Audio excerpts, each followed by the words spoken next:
Mas marami pa dyan yung big time na dapat hagarin nila. Yun ang pagbayarin ng buwis na. Ikinagulat ng Kapuso star na si Solen Yusaf ang panunugi sa kanya ng Bureau of Internal Revenue o BIR. Nahaharap kasi ang French-Filipino model actress sa 3.6 million peso tax evasion case na isinampa laban sa kanya ng naturang sangay nitong Huwebes sa Department of Justice.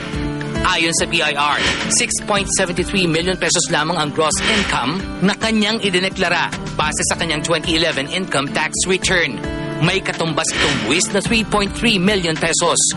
Subalit sa pananaliksik umano ng BIR sa mga kumpanyang kumuha ng serbisyo ni Solen, kasama na ang GMA Network Incorporated, napag-alamang kumita siya umano ng mahigit 13.59 million pesos noong 2011. Halos kalahati lang ng kanyang idineklara.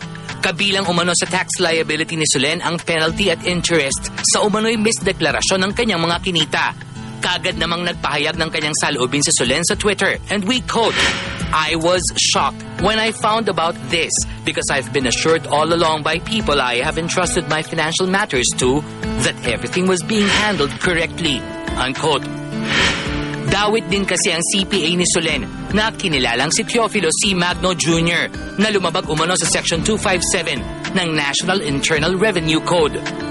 Kasabay ng paniniyak sa kanyang mga tagahanga na aayusin ang kinakaharap na kaso, idinepensa ni Solen ang paraan ng pagpapalaki ng kanyang mga magulang. Again, she tweeted, and we quote, "I assure everyone, especially my fans, that I will do only what is right here. That is how I and my siblings were brought up by our parents, to always be correct in all our dealings." Unquote. Sinikap ng StarTalk na hinga ng pahayag si Solen, ngunit ayon na rin sa payo ng kanyang abogado ay hindi muna magsasalita ang model actress. Sa halip ay ang katrabaho ni Solen sa epic seryeng Indio na si Senator Bong Revilla ang nagsalita para rito. Hindi naman siguro sa gusto nilang takbuhan ng ating gobyerno.